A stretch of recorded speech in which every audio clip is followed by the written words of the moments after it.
Okay. Rambam, we conclude today the laws of tshuva, laws of penitence. All right. Perfect. Let's get right into it. Oops.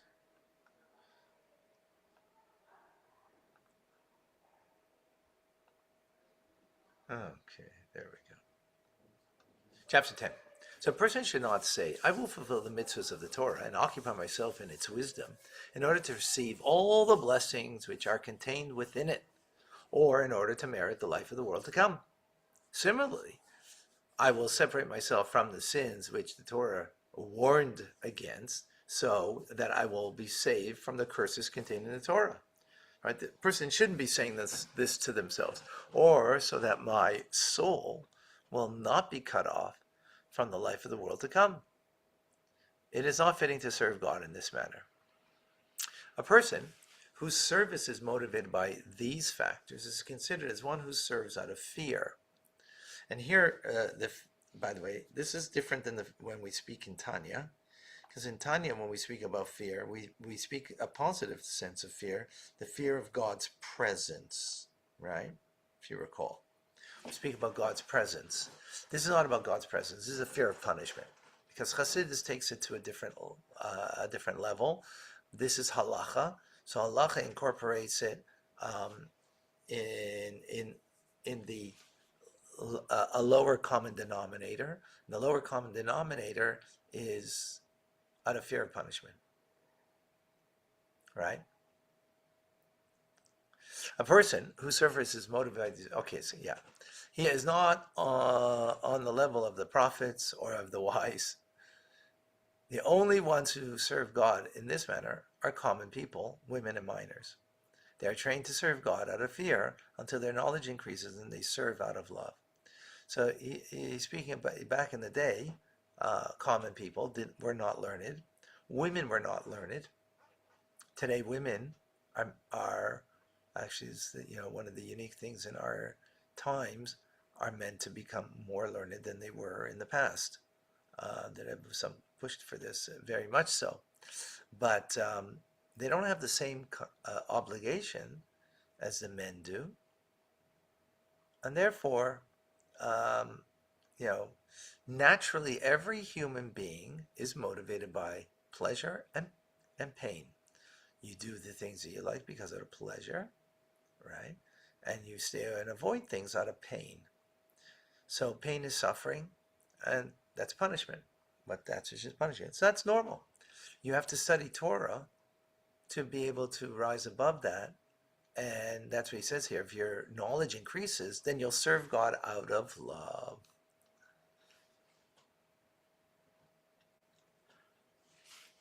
All right. One who serves God out of love occupies himself in Torah mitzvahs and walks in the paths of wisdom for no ulterior motive, not because of fear that evil will occur, nor in order to acquire benefit. Rather, he does it out of what is true because it is true, and ultimately good will come because of it. So motivation is not the good that will come out of it, but it's because it is true.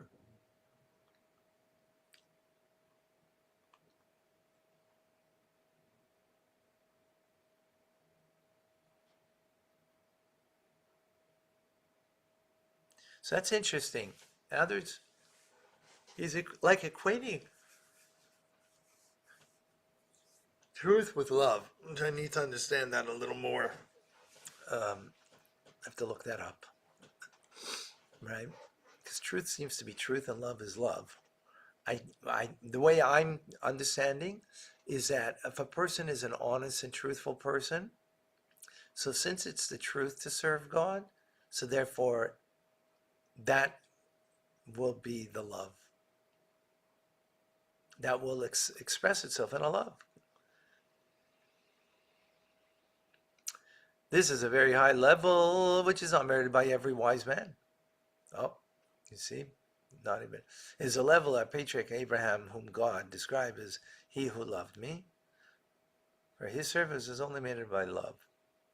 So, so again, there's kinds of, I have to look it up, see what the Rebbe says.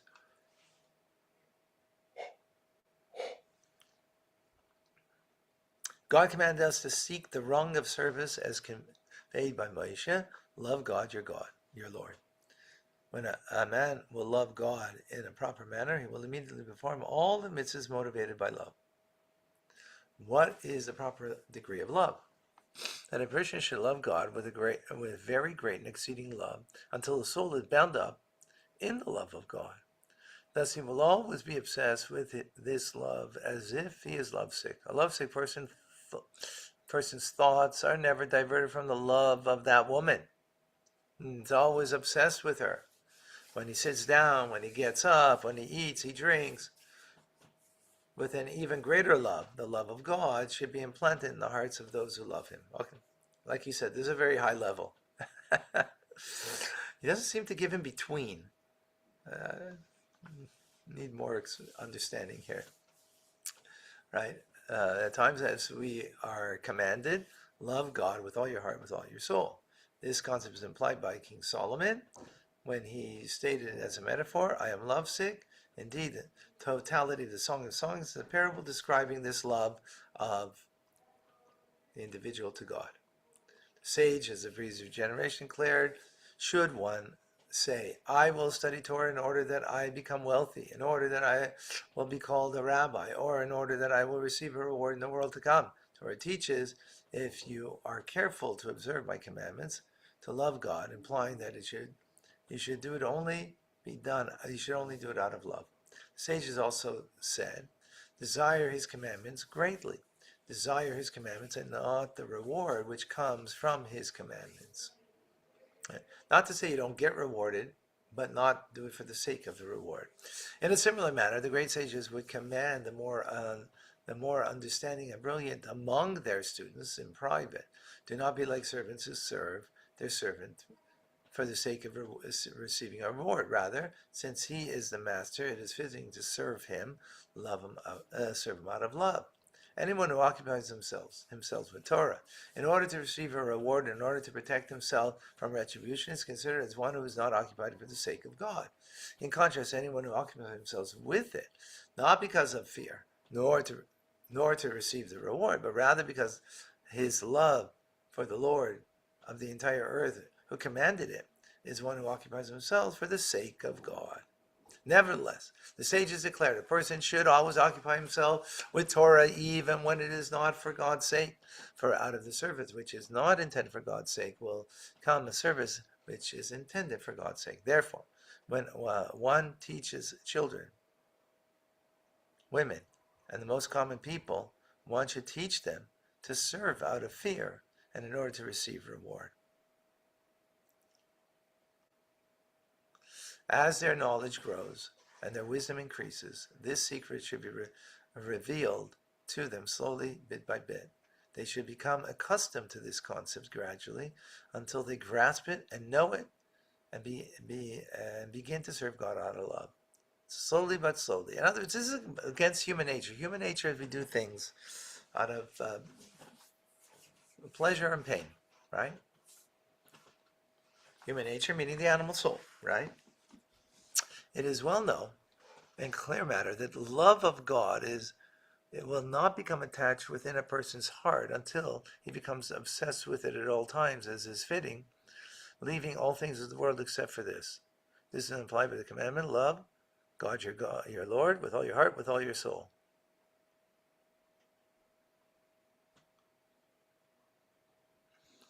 One can only love God as an outgrowth of the knowledge with which he knows him. The nature of one's love depends on the nature of one's knowledge. A small amount of knowledge arouses a lesser love. A greater amount of knowledge arouses a greater love. Therefore, it's necessary for a person to seclude himself in order to understand and conceive wisdom and the concepts that make his Creator known to him, and according to the potential which man possesses to understand and comprehend, as explained in Hilchos Yesod Torah. Blessed be he who grants assistance. We finished the first book. This comes to the first book, the book of knowledge, Sefer Mada. And with the help of Almighty, the number of chapters in this book is 46. Hilchos Yesod Torah, 10 chapters. Hilchos Deus, 7 chapters. Hilchos Talmud Torah, 7 chapters. Hilchos Avodah Zarah, 12 chapters. So the fundamentals of Torah is the first. Character building is second. Third halacha was idolatry, and then Hilchos Tshuva we just did. Let's just begin the second book. Oh, how I love your Torah is what I discuss the entire day. Oh, how I would love the Torah, and I discuss the day, the book of the love. This is a Sefer Ahava, love. The second book, which contains 6 halachas in their order, the laws of the recitation of the Shema, prayer of Shema, the laws of prayer and priestly blessings, the laws of tefillah and mezuzah and Torah scrolls, the laws of tzitzis, laws of blessings, laws of circumcision, laws of recitation of the Shema. This contain one positive commandment to recite the Shema twice daily. The mitzvah is explained in the following chapters. We are obligated to recite the Shema twice daily, in the evening and in the morning, as the verse says, when you lie down and when you rise, 2 times. Right, that's in the first paragraph of the Shema. When people are accustomed to sleep at night, and when people are accustomed to rise during the morning, the day. Okay. And what is it when the one recites? The 3 passages of Shema Yisrael, Hear, O Israel, right? V'haya Shemoya, the second paragraph of the Shema, and the third paragraph is Vayomer Hashem. We begin with the section of Hear, O Israel, since it contains the concept of the unity of God and the commandment of loving Him and the study of Torah and being fundamental principles upon which everything is based. After we read V'haya Shemoya, second paragraph, since it contains the imperative to fulfill the rest of the commandments, and finally the portion of Tzitzis, since it also contains the imperative of remembering all the commandments. Okay, sorry, I can't continue.